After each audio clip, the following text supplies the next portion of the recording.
hablarles sobre la fortuna, sobre la verdadera fortuna. Las palabras, ustedes saben mi relación con las palabras.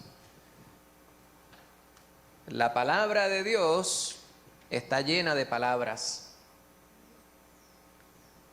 Y hay instancias en las cuales las palabras no son más que eso. Hay instancias en las cuales hacemos referencia a distintas obras literarias. Y una que yo por excelencia hago referencia cuando hablo sobre este detalle de las palabras, se encuentra en una de las escenas de la obra Hamlet de Shakespeare, donde está Hamlet, quien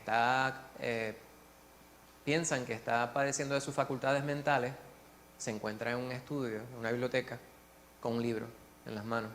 Y entra quien pudiera haber sido su suegro, ¿verdad? El padre de su prometida, Polonius, buscando sacarle alguna información, y trata de entablar una conversación con él, y como lo ve con un libro en las manos, le dice, ¿qué lees? Y él pasa las páginas del libro y dice, palabras. Palabras. Palabras. Y hay instancias en las cuales nosotros pudiéramos cometer ese error al abrir la palabra de Dios.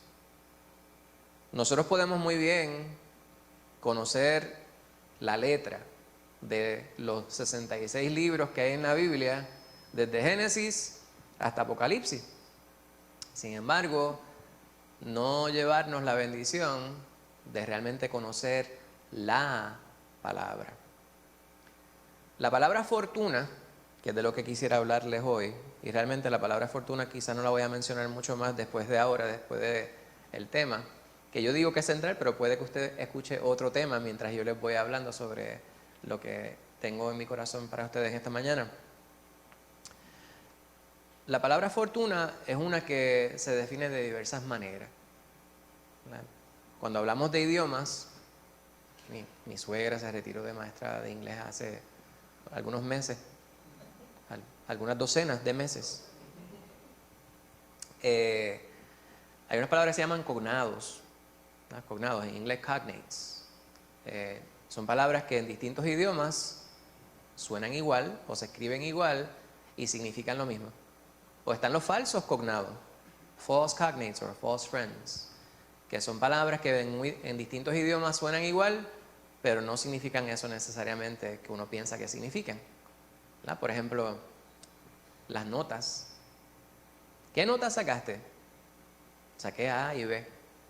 Pero si usted traduce eso al inglés, what notes did you get? Pues notes no significa lo mismo ahí, porque notes puede ser notas de apuntes. ¿No? O como un individuo dice, oh, yo hice algo y me siento muy embarazado. ¿No, verdad? Eso es como otro tema al cual no vamos a entrar durante el día de hoy. Eso es un falso cognado. Pues la palabra fortuna, hay muchas personas quienes las han utilizado en contextos para significar destino, por ejemplo. Sin embargo, fortuna es una dicha. Cuando algo sale bien, es afortunado. Hay personas quienes enfocan en la fortuna, piensan que pueden predecir el futuro. Hay personas quienes a veces dicen, fulano de tal presentó una profecía. La profecía, profeteia, del griego, significa básicamente lo que hacemos nosotros, predicar. Sin embargo, también está la palabra profética, una ilustración que Dios le permite a una persona para la bendición de otros respecto a cosas que han de suceder. Sin embargo, la palabra nos dice que las profecías llegaron hasta Juan el Bautista. De ahí para allá no hay necesidad de nada más porque ya Cristo Jesús ha venido. Por lo tanto, cuando alguien le dice, Dios me dice, pues usted tenga mucho cuidado. Eso rápido me levanta un banderín. Dios me dice, si lo próximo que sale de la boca de esa persona no es algo que está en la palabra, pues entonces realmente hay que cuestionar qué Dios se lo dijo. Hay que tener mucho cuidado. Pues la fortuna de la cual les voy a hablar es de la dicha. ¿Cuál es la verdadera dicha? ¿Cuál es la verdadera bendición en la vida de las personas? ¿Verdad? Y la realidad es que la bendición la dicha de un individuo, desde el punto de vista escritural, en la palabra, se halla en estar en paz con Dios. No obstante, depende de quién define la palabra, cuál va a ser la definición. Hay personas quienes pueden ver el mundo, la vida, desde un punto de vista completamente material. Y esa persona va a hablar sobre la dicha, la bendición, la fortuna, como algo necesariamente relacionado, intrínsecamente relacionado o atado a lo que es material. De la abundancia del corazón, habla la boca. Pero nosotros, quienes somos llamados a ser espirituales, tenemos que ver nuestra dicha, nuestra fortuna, nuestra bendición, relacionado con todo lo que es espiritual. Porque todo lo bueno desciende del Padre. Y el canal que utiliza Él para llegar hasta nosotros es, por supuesto, Cristo Jesús, a quien nosotros no hemos visto físicamente, sin embargo, está en nosotros en la persona del Espíritu Santo. Amén. Esa es la parte que usted puede decir amén. ¿Está bien? Yo no voy a permitir que me interrumpan, pero usted puede decir amén, aleluya, gloria a Dios. Si usted lo siente en su corazón, usted puede alabar al Señor mientras estamos hablando sobre su palabra, ¿verdad? No es cuestión de ser sensacionalista. Yo es que a veces reprimimos ese sentir en nuestro corazón. Y yo sé que todos somos diferentes en nuestras personalidades, ¿verdad? Algunas personas son un poco más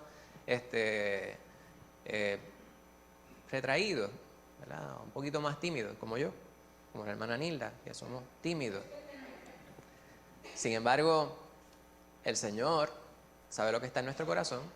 No obstante, la alabanza es algo que el Señor nos llama a hacer y todos alabamos de manera distinta. Pues vamos a ir directamente a lo que yo quisiera que leyéramos. Les voy a invitar a que ustedes abran sus Biblias a Gálatas 5, los versículos 16 al 17. Lo vamos a leer juntos. Si le es posible y quiere, puede ponerse de pie, de modo que vaya, no se me quede sentadito ahí todo el tiempo, que vamos a estar cerca de 3 horas y media. Es broma. Gálatas 5, 16 y 17. Gálatas 5, 16 y 17.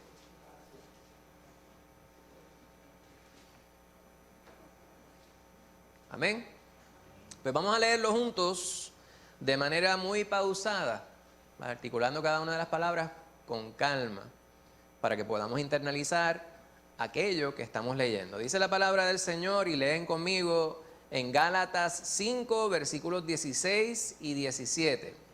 Digo pues, andad en el Espíritu y no satisfagáis los deseos de la carne, porque el deseo de la carne es contra el Espíritu y el Espíritu es contra la carne, y estos se oponen entre sí, para que no hagáis lo que quisiereis. Señor, te damos gracias por tu palabra y por la bendición y el privilegio que tú nos permites de poder considerarla en este momento. Gracias por este espacio, el cual tú nos permites para poder reunirnos, mi Señor. Tu palabra nos dice que si hubiese 2 o 3 reunidos en tu nombre, ahí estarías tú.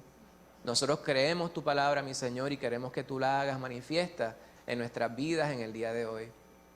Yo te presento a mis hermanos preciosos, quienes se dan cita a este lugar en esta mañana, y de igual manera aquellos, mi Señor, quienes quisieran haber estado y no están, y aquellos quienes debieron haber estado pero no quisieron estar, mi Señor, tú lo conoces todo. Los ponemos todos en tus manos, sabiendo que tú serás propicio a sus necesidades conforme a tu voluntad, la cual es perfecta, mi Señor. Te presentamos de manera especial en esta mañana a mi hermana Ita, mi Dios, quien se encuentra preocupada, quizás no desanimada, mi Señor, porque la vemos aquí con nosotros, pero cualquier ansiedad, Padre amado, que quiera apoderarse de ella, te imploramos que tú la canceles, mi Señor. Que tú pongas tu mano santa sobre su cuerpo, que tú le des sanidad, mi Señor. Que tú ilumines al médico, los médicos, o los especialistas que vayan a intervenir en ella en el día de mañana, y que puedan hallar aquello que tú vas a señalar, mi Señor. Que ella pueda sentir sanidad, que pueda recuperarse pronto y que pueda estar tranquila, completamente confiada en que tú eres el que está haciendo la obra sobre su cuerpo y sobre su vida entera, la cual te pertenece a ti y no a ella ni a nadie, mi Señor.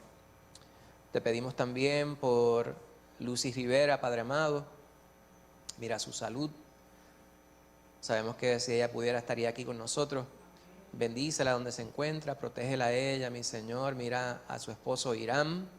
Te pedimos salud también para él y que tú toques su corazón, que tú continúes inquietándole, mi Señor, hasta el momento que él pueda recibirte, mientras todavía hay tiempo.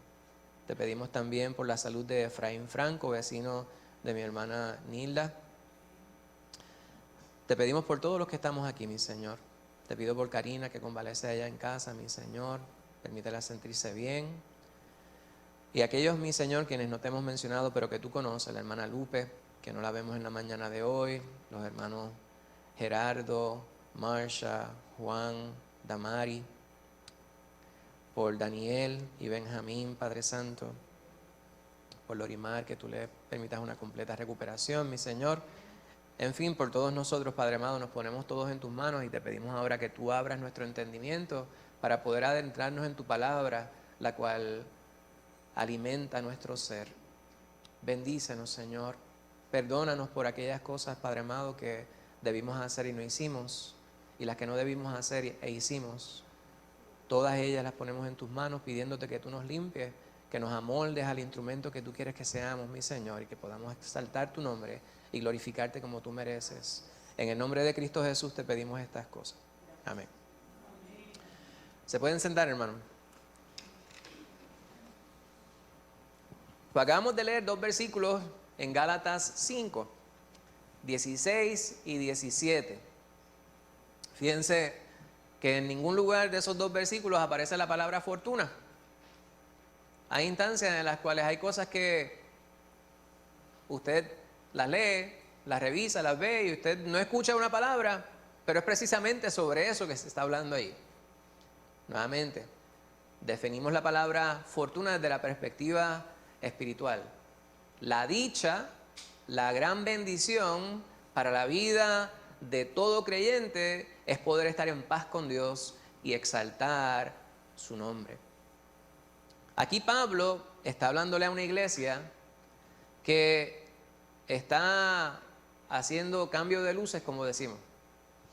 Ustedes van a ir al principio de Gálatas, el primer capítulo, luego de que él saluda. Fíjense qué interesante, ¿verdad? Va al tema, él va al grano, pero él saluda primero. Versículo número 1, se presenta a él. Versículo 3 dice, gracia y paz sean a vosotros. Y habla sobre Dios, nuestro Dios y Padre, a quien sea la gloria por los siglos de los siglos. Versículo 5. Y en el versículo 6, de inmediato dice, estoy maravillado de que tan pronto os hayáis alejado del que os llamó por la gracia de Cristo para seguir un evangelio diferente. Y les da un azote. Hola, Dios les bendiga, qué bueno estar con ustedes, vamos al grano. Y ahí va de inmediato y les dice. Lorimar ahorita en el devocional hablaba sobre la relación, ¿verdad?, entre padres e hijos. Y este concepto de esto me va a doler más a mí que a ti, yo realmente no lo entendía ni lo creía hasta que Dios me permitió la bendición de tener nuestros hijos propios. Porque disciplinar, corregir, no es una tarea fácil, no es una tarea sencilla, no es una tarea agradable. Por el contrario, es una tarea antipática. A nadie le gusta ser el villano de la película. Hoy día muchos padres cometen el gran error de decir, yo quiero darle a mis hijos todo lo que yo nunca tuve. Y lamentablemente eso los dirige al camino equivocado. Crecen pensando que se lo merecen todo, crecen sin saber cuál es el valor de las cosas. Es necesario a los hijos demostrarle el amor a través de la corrección. Dios no te llama a ser el amigo de tu hijo, y eso sonará medio raro. Dios te llama a ser el padre, a ser la madre de tu hijo. Y para cumplir con esa función, la cual es un privilegio, es necesario que estemos dispuestos a corregir de la manera que Dios nos corrige a nosotros. Hay que hacerlo con amor, pero hay que ser específico, hay que ser puntual, hay que ser responsable en esa tarea que se nos ha encomendado. Pablo habla con esta iglesia, la cual es claro, todas luces que le ama, pero no por esto él cubre su falta y va directo al problema. A través de lo que se está presentando, él presenta una serie de situaciones, ¿verdad? Aquí esta es la carta donde se habla sobre la situación que hubo entre Pablo y Pedro, ¿verdad? La instancia en la cual él tiene que llamarle la atención a Pedro por estar obrando hipócritamente cuando estaba con los gentiles en ausencia de los judíos, y cuando estaba con los gentiles, cuando se allegaban los judíos, por temor, cambiaba su forma de ser. Esto se llama hipocresía. El detalle es que a nosotros se nos pudiera hacer muy fácil juzgar a Pedro o a cualquier otra persona, porque nosotros, como tercera persona, como observadores, tenemos una ventaja, que a veces, o una desventaja más bien en algunas instancias, pero la ventaja nuestra es que podemos ver las cosas desde el exterior y ver elementos que tal vez aquella persona no puede ver. Muchas veces perdemos de perspectiva cuál es la gran imagen, ¿verdad? Como diríamos en castellano, the big picture. Es necesario nosotros evaluar las cosas como son, tomando en consideración todos los elementos, no adelantarnos a la evaluación o a juzgar sin tener todos los detalles. Miramos a Pedro y sí estamos de acuerdo con Pablo respecto a la hipocresía que hubo. No obstante, cuando miramos las faltas de otros, una de las cosas, al menos, que sucede es que perdemos de perspectiva las nuestras propias. Es más fácil yo enfocarme en la perspectiva errada de una persona y omitir las mías propias, porque estoy tan enfocado en evaluar a aquel, que entonces no estoy evaluando la mía, y en ese sentido estoy de manera indirecta presumiendo que soy superior a aquel a quien estoy evaluando. Pues cuando nosotros consideramos la fortuna del creyente, lo miramos desde la perspectiva física, o desde la perspectiva espiritual, perdón. No obstante, perdemos de perspectiva que nosotros como seres humanos, Dios nos hizo tanto carnal como espiritual. Carnal en el sentido físico. No es que es lo que debe dominar nuestra vida, por el contrario. Nosotros no somos llamados a ser carnales, pero allá, la semana pasada, no estoy seguro, alguien utilizó una ilustración, no sé si fue la hermana Casimira, se aludió, y no recuerdo exactamente el contexto, al pasaje en Romanos 7, que todos conocemos muy bien, que luego voy a estar mencionando algunos detalles, ¿verdad? Pero Pablo, allá en el capítulo 7 de Romanos, versículo 14 específicamente, dice: yo soy carnal, vendido al pecado. Yo soy carnal. Y no es que Pablo aceptara o declarara de ninguna forma que él estaba definido por la carnalidad, sino que en ese pasaje, en el capítulo 7 de Romanos, lo que está presentando es la dualidad del ser humano, de la cual los cristianos no estamos exentos, no estamos excluidos de esa dualidad, de ese conflicto constante y continuo que se da en la vida de la persona. Todos los días tenemos nosotros que luchar contra la carnalidad. Todos los días tenemos que exaltar, enfocar en la espiritualidad. ¿Y sabemos cómo hacemos esto? Si nosotros leemos la palabra de Dios, reconocemos la presencia de Dios, le hablamos, le presentamos nuestras cuitas, nuestros sinsabores, nuestras preocupaciones, nuestras ansiedades, pero también Él quiere que le hablemos sobre nuestras alegrías. Quiere que nosotros le alabemos. Él quiere que nosotros le hablemos sobre nuestro sentido de gratitud y que hagamos una lista, la cual nunca terminaría, de todas las bendiciones que ha derramado sobre nuestras vidas. Y de esa manera nuestro tiempo estaría bien invertido. De esa manera permitimos que la espiritualidad domine nuestra vida y no nuestra carnalidad. Sin embargo, sabemos que hay instancias en las cuales la carne se impone. Pues porque somos físicos, tenemos este cuerpo. ¿Verdad? Cuando hay una dolama en su cuerpo, no me diga usted que es más fácil decir, aleluya, gloria a Dios, que usted de pronto quejarse. Ay, este dolor. Hay instancias en las cuales el dolor, la ansiedad, la angustia puede ser extrema. Y perdemos de perspectiva el propósito que Dios tiene para con nosotros aquí. No permitamos que eso suceda. Easier said than done, ¿verdad? Mucho más fácil decirlo que hacerlo, pero por eso es la exhortación. Por eso es que cuando hablamos de la predicación, otra palabra que utilizamos de manera sinónima es exhortación. Yo les pido encarecidamente que ustedes escuchen la palabra del Señor, el mensaje que se les trae en esta mañana y lo aplique a su vida. Es necesario, porque Dios tiene un propósito para todas nuestras vidas. El problema más grande que se da en este conflicto es que la naturaleza del hombre está directamente ligada al pecado. Nuestra naturaleza natural, el hombre sin Dios, la mujer sin Dios, excluyendo la gracia de Dios en nuestra vida, está directamente ligada al pecado. ¿Y qué es el pecado?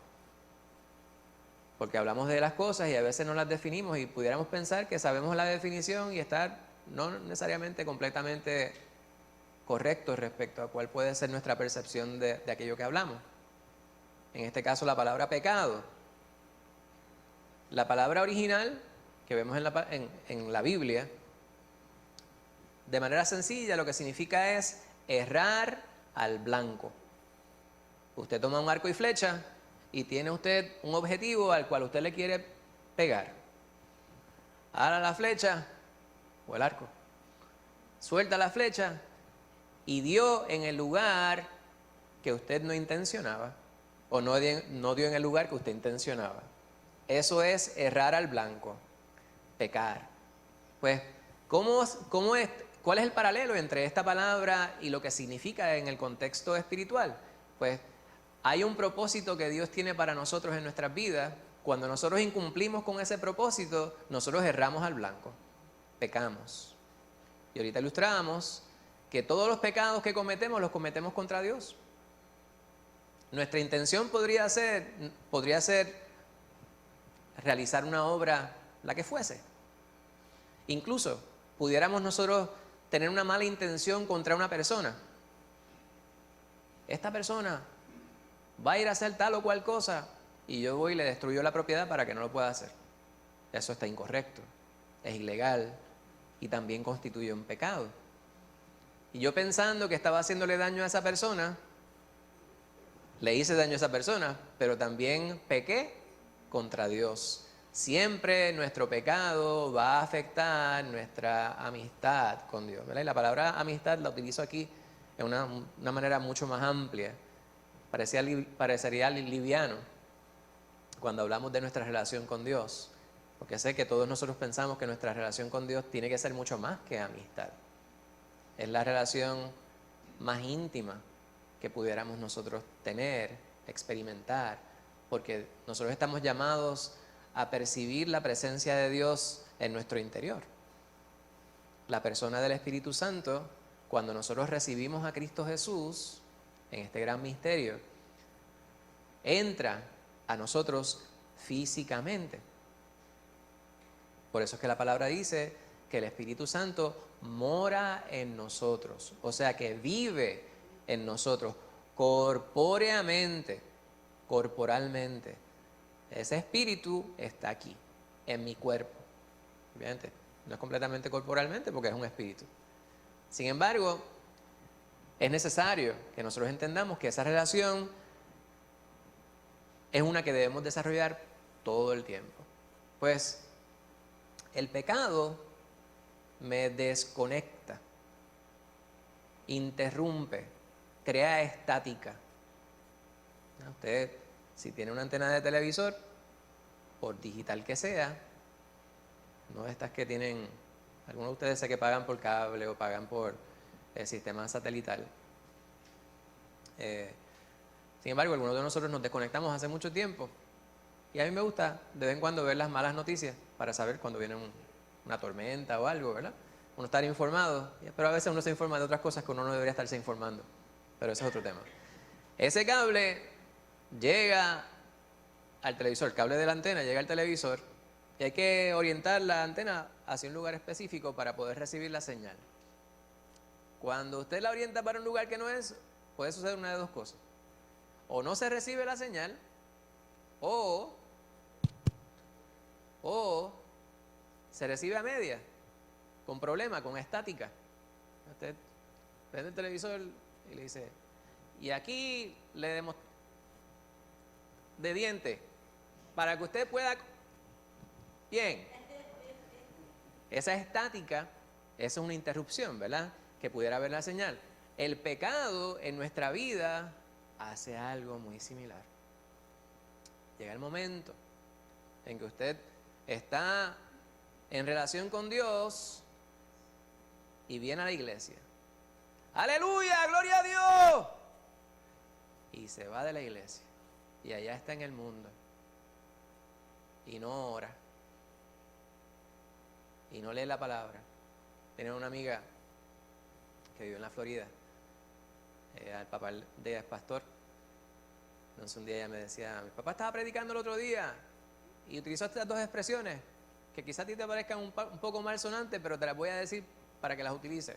O sea, el cristiano que no ayuna, el diablo se lo desayuna. Y el cristiano que no ora, el diablo se lo devora. Yo creo que eso es darle mucho crédito al diablo, ¿verdad? Por eso es que ella decía, me resultaría un poco malsonante. Yo sí sé que los seres diabólicos existen, Satanás existe, pero no hay que darle tanto crédito. Santiago nos dice que nosotros somos atraídos y seducidos por nuestra propia concupiscencia. Él no tiene que hacer mucho. Cuando nosotros pecamos, hacemos esta desconexión, creamos interferencia, creamos estática y llega el momento en el cual nos alejamos tanto y tanto, porque Dios siempre está. Quienes nos alejamos somos nosotros. Nos alejamos tanto y tanto que llegará el momento, Dios nos libre, en el cual nunca podamos volver a escuchar la voz del Señor. Obviamente, esto pudiera ser contrario a lo que nosotros hemos creído. La palabra nos dice que nosotros no somos de los que dan marcha atrás para perdición. La palabra nos dice que nosotros conocemos a Cristo Jesús, por lo tanto, tenemos seguridad de salvación. Pero hay muchas personas quienes han conocido al Señor y no viven la completa bendición, la completa fortuna de la bendición que Dios quiere para sus vidas porque no están completamente comprometidos con con aquello a lo cual Dios les ha llamado. Ahí está esa dualidad. No dejamos de ser seres humanos porque hayamos conocido a Cristo Jesús.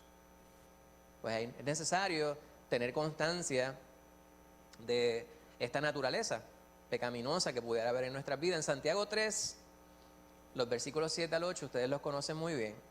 Santiago 3, 7 y 8 dice: toda naturaleza de bestias y de aves y de serpientes y de seres del mar se doma y ha sido domada por la naturaleza humana. Esto está en Santiago 3, 7 y 8.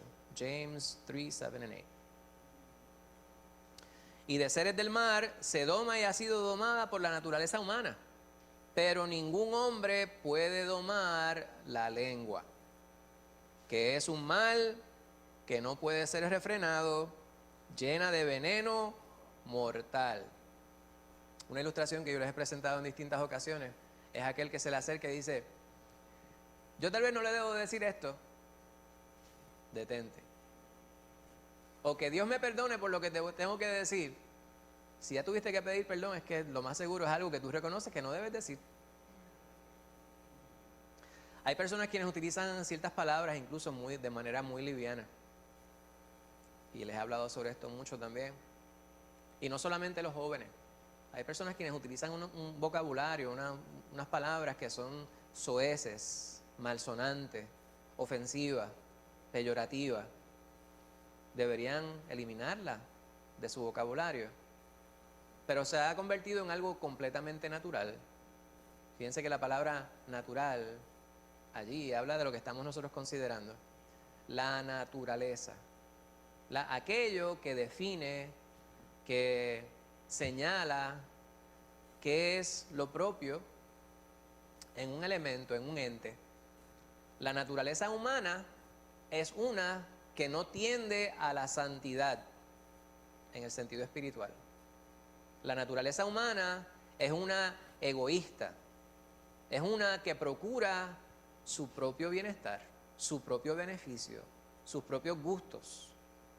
Y cada día tenemos que luchar contra esa naturaleza. En Génesis 6, versículo 5, dice: y vio Jehová que la maldad de los hombres era mucha en la tierra. Génesis 6, 5. Y que todo designio de los pensamientos del corazón de ellos era de continuo solamente el mal. Y esto fue justo antes del Señor enviar el gran diluvio.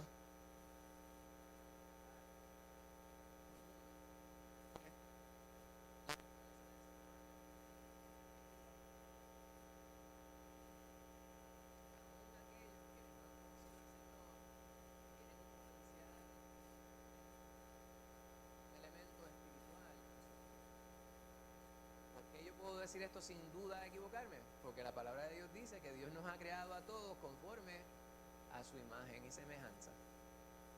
O sea, nos creó en su forma, y la palabra de Dios nos dice que Dios es espíritu. Interesante, ¿verdad? Dios es espíritu, pero nos ha dado su forma. Entonces nosotros entendemos desde nuestra limitación humana que la forma que tenemos nosotros física es la forma que ideó Dios para nosotros, pero que también en nuestra esencia está el espíritu. Aunque la persona no esté en paz con Dios, tiene esa dualidad. Por lo tanto, vamos a hablar de estas dos naturalezas. Una de ellas es la naturaleza carnal. La palabra carnal la vamos a utilizar en la perspectiva que separa al hombre de Dios y representa más bien su debilidad.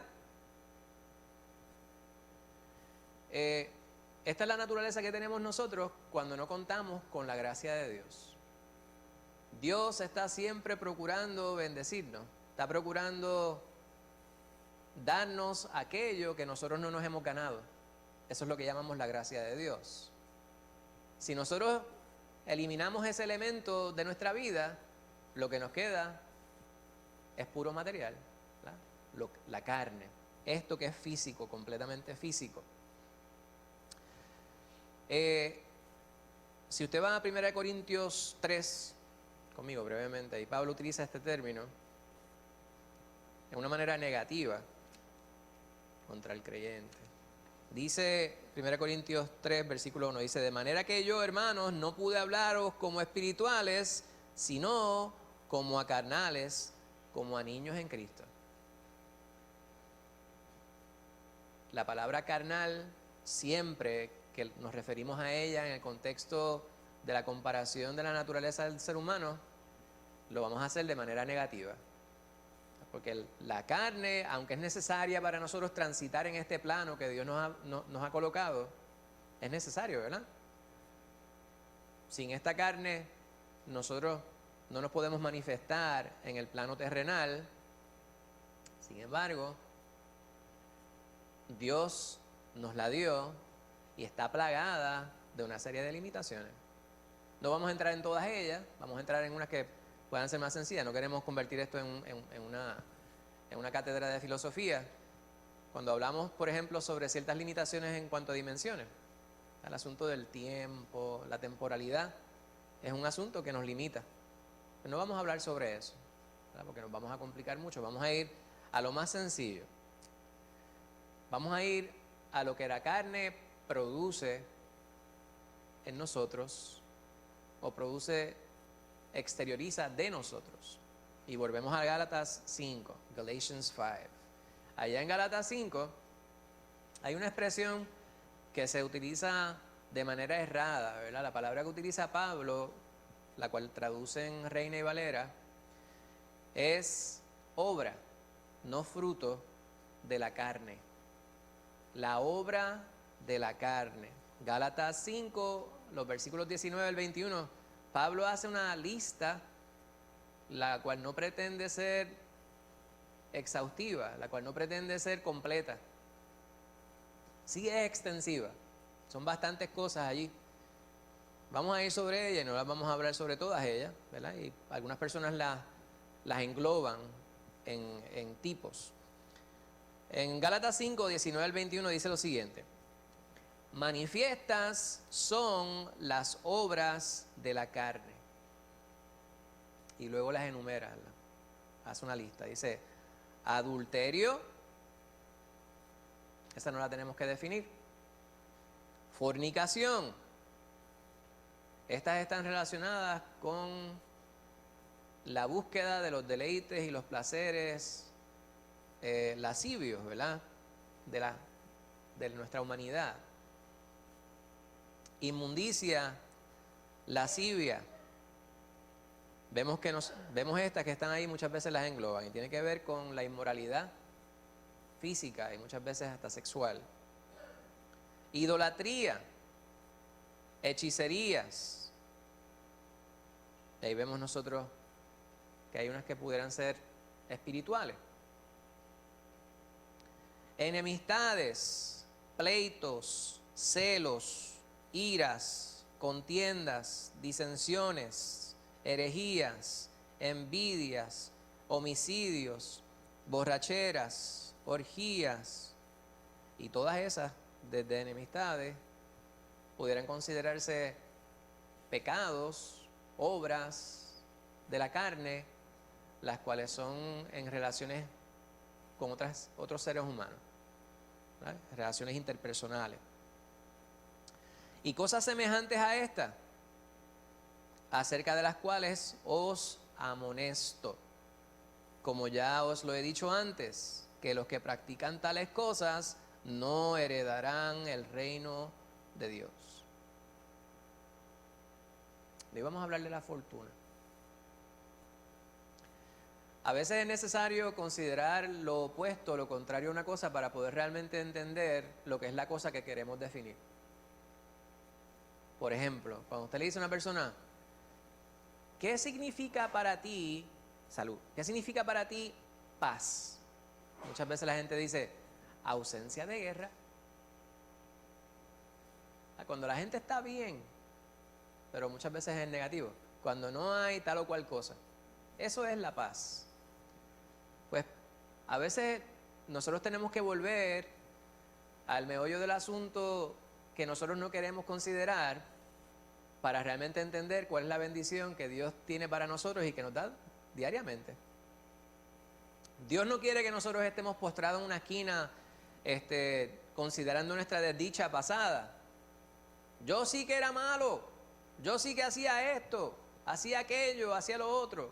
A veces ese testimonio en algún foro, pudiera ser de ilustración y bendición para algunas personas. Sin embargo, nosotros preferimos enfocar en cuál es la bendición presente y venidera que Dios nos promete. Sin embargo, sin obviar de dónde fue que el Señor nos sacó. Esos elementos que presenta Pablo en Gálatas 5, versículos del 19 al 21, representan algunos elementos que definían nuestra vida antes de conocer a Cristo Jesús. Esa era la centralidad. Eso es lo que muchas veces nos ofende hoy día cuando vemos a algunas personas de manera muy abierta, muy explícita, expresarse delante de las demás personas, no tomando en cuenta que existe Dios, que existe otras personas quienes pudieran sentirse ofendidas por su proceder, por su manera de vestir, por su manera de hablar, por la música que escuchan, por su manera de comportarse con los demás. Y perdemos de perspectiva muchas veces que nosotros estábamos allí. Aunque usted nunca hubiese hecho algo como hizo esa persona, pero tiene que haber algo en su vida, en mi vida, que hoy volvemos allá y vemos el yo antiguo y puede que nos dé asco. Perdonen que utilice esa palabra. Pero yo sí puedo pensar. Yo sí. Algunas personas hacen este ejercicio y alguna gente dice, si tú pudieras visitar al James de hace 40 años atrás, ¿qué tú le dirías? Yo le diría lo que yo hubiese querido que alguien me dijera más temprano. Le hubiese dicho tantas cosas que yo conozco hoy, que han sido de bendición para mí. Sin embargo, yo no me lanzo en una esquina a llorar por la desfortuna del pasado que yo tuve, porque todo obró para bien, porque el Señor me rescató. Y ese es el enfoque de mi vida hoy día. Pablo está diciéndoles, aquí está el negativo, aquí está lo que no debe ser, aquí está lo que define y está presente siempre latente, de manera potencial en su vida. Se me fue Josué. Siempre que están los ingenieros, a veces cuando yo hablo sobre un término que tiene que ver con ingeniería, pues lo miro para que me apoye. Hay distintos tipos de energía y hay un tipo de energía que se llama energía potencial. Energía en potencia, no está liberándose, pero es energía que se puede utilizar si usted la logra canalizar de la manera correcta. Por ejemplo, hay estaciones de energía, hay estaciones de energía hidroeléctrica, las estaciones hidroeléctricas de energía, debo decir. Se crean estas dams, estas represas. Se crean unas represas, entonces es el agua que está contenida en esa represa representa una energía potencial que atraviesa, ¿verdad?, unos generadores, unas turbinas, las mueve, entonces eso produce energía. Todas estas cosas que se mencionaron aquí, aunque usted no las practique, dado que usted vive en un cuerpo humano que es físico, existe en potencia en su vida. El día que nosotros pensamos que ya no estamos sujetos a esta carne, ese es el día que empezamos a resbalar. El día que nos sentimos bien seguros de nosotros mismos, ese es el día que dejamos de darle lugar a Dios, porque ya pensamos que nosotros llegamos a la epítome de la santidad. Pues Pablo presenta esto. Ahora, no nos vamos a detener ahí, vamos a ir al punto más importante de esta breve exhortación que yo les quise traer en esta mañana. Hemos visto que nuestra naturaleza humana es una que tiende a la carnalidad, por virtud de el vehículo que Dios nos ha dado para transitar por este plano terrenal. Ahora, Dios nos transforma. Nosotros hemos conocido en la palabra y hemos creído en Cristo Jesús y entendemos que la palabra nos dice que cuando recibimos a Cristo Jesús, Dios nos hace sus hijos. Y ya que somos hijos, también somos herederos, coherederos con Cristo Jesús. Un pasaje que todos ustedes conocen proviene de una carta de Pablo a la iglesia en Corinto. Segunda carta de Pablo, capítulo 5, versículo 17, dice: de modo que si alguno está en Cristo, nueva criatura es. Las cosas viejas pasaron. He aquí, todas son hechas nuevas. Yo tenía un problema serio. Ya a ustedes les he hablado sobre mi problema con las palabras, ¿verdad? Mi relación con las palabras. Hay una escritora, Lois Lowry, que escribió una obra de ciencia ficción, The Giver. Esa novela comienza con el protagonista, Jonah, corriendo bicicleta. Es un niño, ¿verdad? Adolescente, corriendo bicicleta pensando en una palabra que había utilizado incorrectamente en un momento. Y es que en ese mundo distópico, el énfasis respecto a la precisión de las palabras era casi exagerado. Asegúrate de usar la palabra que realmente es. No puede ser cualquier palabra. Cuando vamos a la palabra de Pablo, a la carta de Pablo, él dice que todas son hechas nuevas. Y ese era un problema que yo tenía, ¿verdad? La precisión. Yo todavía, al día de hoy, yo siempre insisto, si hay algo que usted lee en la palabra, si hay algo que Dios le muestra, usted indague sobre ello, si usted tiene dudas respecto a ello. Por eso yo le digo, está bien, diga amén, pero piense bien el amén. Antes de usted, piense bien. Porque hay instancias en las cuales nosotros realmente no comprendemos algo, no necesariamente lo creemos, pero por agradar a las demás personas pudiéramos nosotros hacer algo que nosotros realmente no entendemos. ¿Me entiende? Y eso es algo que yo siempre he encontrado, lo cual yo siempre advierto. Pues, de modo que si alguno está en Cristo, es nueva criatura, las cosas viejas pasaron, aquí todas son hechas nuevas. Esa era la palabra con la cual yo contendía. Y decía, Señor. Y yo hablaba con el Señor, porque ¿a quién más yo le iba a preguntar? Obviamente podía preguntarle a otras personas. Sin embargo, indagando en la palabra, porque la palabra no es un solo versículo. La palabra es desde Génesis hasta Revelación, hasta Apocalipsis. Pues entendemos que la transformación total que Dios hace tiene que ver con la perspectiva en la cual Él nos ve. Cristo Jesús es el crisol a través del cual Dios nos ve. Antes, mi vida era nada. Mi vida se oponía a la presencia de Dios. No obstante, llegó Cristo a mi vida, Él se para frente a mí y Dios ve a su Hijo. Todo es transformado. La perspectiva que Dios, obviamente, las palabras en la palabra son palabras que utilizamos nosotros en nuestro código. O sea, que son limitantes. Pues a lo que se refiere Pablo aquí es, tu relación con Dios se convierte. Ya no es la que era antes. Antes tú ibas directo al infierno, ahora vas al cielo, vas a la presencia del Padre. Puedes confiar en eso. You can put that into the bank. Es necesario que nosotros entendamos, ¿verdad?, la diferencia que existe. El pasaje que estábamos nosotros viendo en Romanos 7,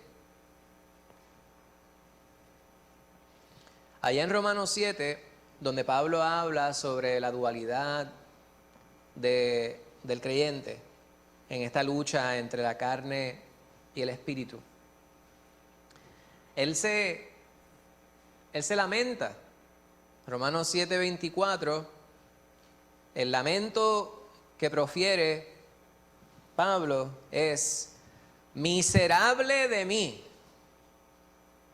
¿quién me librará de este cuerpo de muerte? Y Pablo ya conocía al Señor.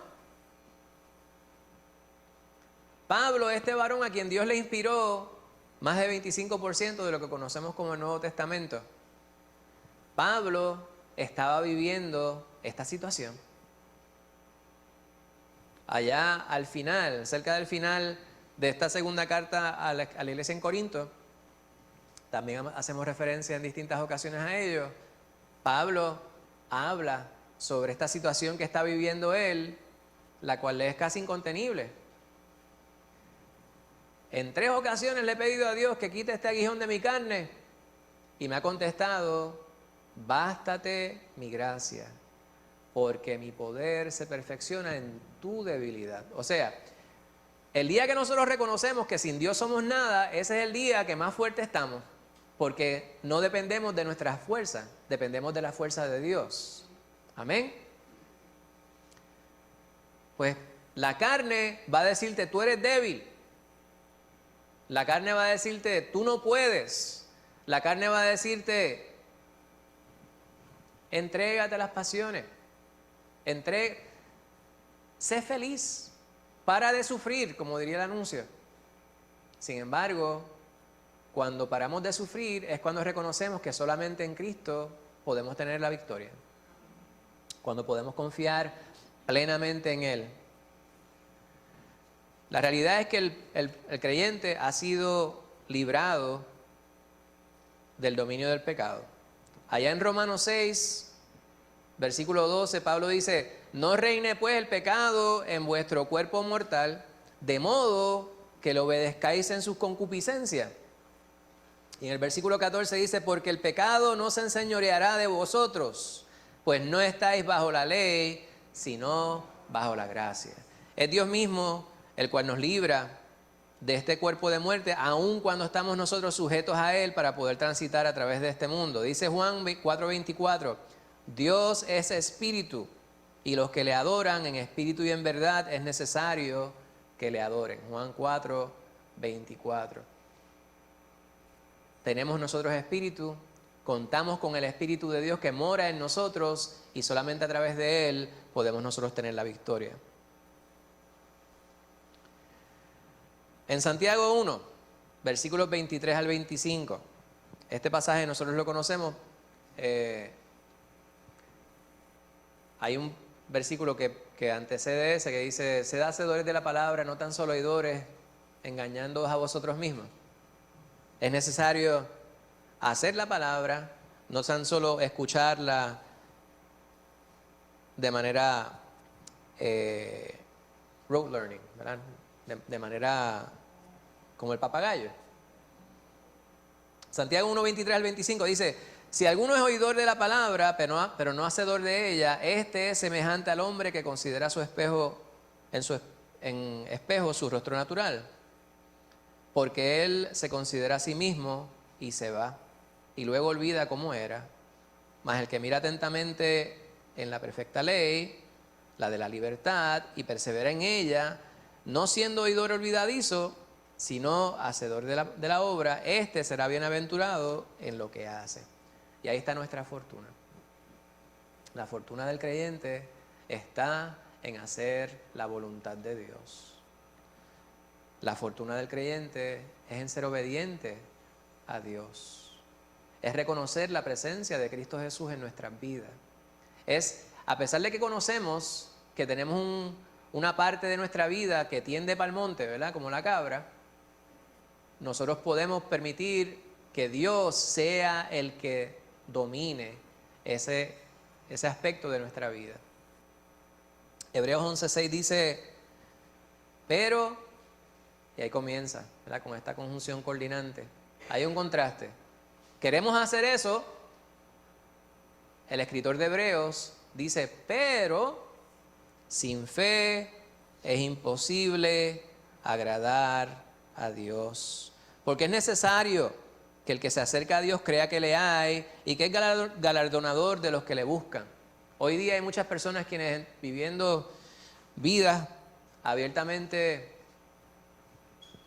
contrarias a lo que Dios espera de su creación, le mientan. Hay alguien enfermo y dice: hagamos un círculo de oración, vamos a orar por fulano de tal. Y yo no dudo que Dios en su misericordia pueda escuchar las oraciones. Sin embargo, La vida nuestra tiene que estar completamente rendida a los pies del Señor. Es necesario que nuestra fe esté enfocada en quien realmente la merece.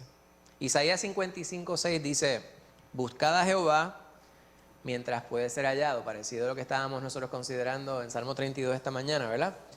Llamadle en tanto está cercano. No dejes para mañana lo que puedas hacer ahora mismo. Y esto va para los cristianos. Esto va para nosotros quienes conocemos al Señor. Seamos diligentes. Seamos diligentes en la oración.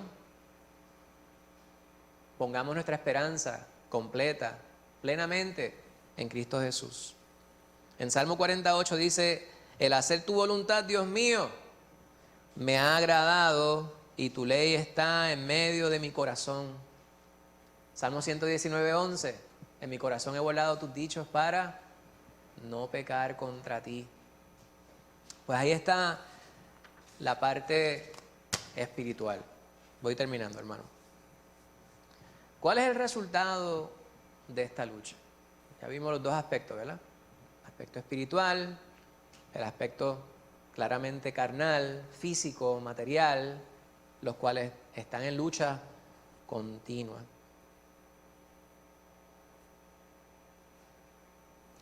Y la realidad es que mientras más nosotros avanzamos en nuestra vida espiritual, más nos debemos dar cuenta cuánto nos falta para poder alcanzar la estatura espiritual que Dios quiere que nosotros alcancemos. Debemos proceder no con la autoacusación, debemos proseguir en nuestra vida con humildad, reconociendo que el Señor espera mucho de nosotros. El Señor espera que le agrademos en todo, todos los días. Porque siempre que nosotros obramos, Él espera que exaltemos su nombre, que le glorifiquemos. Aquel que tiene hijos y es conocido por las personas a quienes frecuenta su hijo o su hija, lo menos que espera de su hijo o de su hija es que mantenga en alto el nombre de la familia. Eso parece demasiado formal lo que acabo de decir. No queremos que nuestros hijos nos pongan en vergüenza. El pastor el otro día estaba dando una ilustración de que usted va a un sitio donde venden no sé qué cosa y se cayó un aquel con no sé cuántos cristales y el padre dice: ese muchacho yo no lo conozco. ¿Usted no quiere pasar vergüenza? Dios quiere que nosotros le exaltemos. Dios quiere que nosotros enaltezcamos su nombre. Dios quiere que el mundo conozca a Cristo Jesús por nuestro testimonio. Que cuando la gente nos mire a nosotros, vean a Cristo Jesús. ¿Por qué? Porque se les va la vida. Se les va la vida, hermano. Se les va la vida. Usted es la persona que tiene sujeta la soga y el salvavidas para poder rescatar a aquellos quienes se están ahogando. No pierda el tiempo. No permita que el lado físico con el cual nosotros estamos luchando, ¿verdad?, el cual se resiste a las relaciones interpersonales sanas, santas, no permita que eso domine su vida. Que todos los días sea el aspecto espiritual el que domine, el que prevalezca. Solamente en ese momento podremos nosotros producir el fruto espiritual del cual habla Pablo en Gálatas 5. Siempre que nos referimos a Gálatas 5, 22 y 23, pensamos en esa lista, ¿verdad? La cual tampoco pretende ser una exhaustiva. Pablo no pretende dar una lista completa de los frutos del Espíritu. Él dice: el fruto. Es como una granada de difracción, ¿verdad?, para utilizar un término militar. Granada de difracción, usted la lanza y se difracta. O sea, lanza partículas en todas las direcciones. Pues este fruto se lanza y produce muchas cosas. Y Pablo menciona unas cuantas. Dice: el fruto del Espíritu, ¿verdad? Pero aquí él utiliza un conector lógico que lo que establece es un contraste con lo anterior. Lo anterior fue: la obra de la carne es esta, aquella lista fea, Pero él dice, más, sin embargo, no obstante, más aún, el fruto del Espíritu es amor, paz, gozo, paciencia, benignidad, bondad, fe, mansedumbre, templanza. Pero esas no son todas. Pablo dice, contra tales cosas no hay ley, pero los que son de Cristo han crucificado la carne con sus pasiones y deseos. Crucificar la carne, hermano. Y esto es una ilustración muy gráfica que presenta Pablo. Aquel que es colocado en un madero es hecho maldición, dice el Antiguo Testamento. Cristo Jesús se hizo maldición por usted y por mí. Entonces Pablo dice que nosotros que somos de Cristo hemos crucificado la carne. Dado que nosotros hemos creído en el Señor, nuestro viejo ser, el cual ha sido transformado, ya murió. Ya quedó en la cruz donde el Señor entregó su vida a morir por nosotros para que nosotros pudiéramos tener acceso al Padre. Hoy podemos vivir plenamente confiados en que el Espíritu Santo yace en nosotros si es que nosotros hemos aceptado a Cristo Jesús como único y suficiente Salvador, pero tenemos que tener en claro de que nuestra vida, mientras estemos en este plano terrenal, va a ser una lucha constante entre dos fuerzas que se oponen entre sí, la carne y el espíritu. Es necesario que nosotros todos los días alimentemos el espíritu con oración, con la lectura de la palabra. Siempre que tengamos la ocasión para poder congregarnos, hagámoslo, hermanos. No es que usted se congregue en cualquier sitio. Yo puedo dar fe y puedo testificar que este lugar donde estamos nosotros aquí en este momento, se predica la palabra tal cual está plasmada en su Biblia. No estamos diciendo que usted no visite otros lugares, pero usted tiene que tener mucho cuidado. Porque Pablo, en este libro que estamos nosotros considerando, allá en Gálatas, dice a ese grupo de personas quienes habían creído ya en el Señor, le dice, ven acá, pero ustedes rapidito se han alejado. Dice, estoy maravillado que tan pronto os hayáis alejado del que os llamó por la gracia de Cristo para seguir un evangelio diferente. Hay muchos evangelios falsos. Hay una contradicción de términos, ¿verdad? Porque evangelio lo que significa es la buena nueva. La buena nueva falsa, pero evangelio es uno solo. ¿Cuál es el evangelio? El evangelio es que Dios se compadeció de la humanidad. Envió a su Hijo a vivir entre los hombres y las mujeres para dar testimonio del Padre. Su Hijo fue crucificado, fue sepultado, resucitó al tercer día, ascendió al Padre, está sentado a su diestra. Y todo aquel que confiese el nombre de Cristo Jesús a los hombres, se arrepienta de sus pecados, será hecho hijo de Dios. Ese es el evangelio. No me tardé 30 segundos en presentarlo. Ese es el evangelio en que nosotros hemos creído y nuestra vida toda debe hablar sobre ello. Amén. Les invito a que tengamos una palabra de oración y con esto hemos despedido, hermano. Señor, te damos gracias por la bendición de tu palabra. Gracias, mi Señor, porque tú nos has dado una mente enfocada en tu palabra en el día de hoy.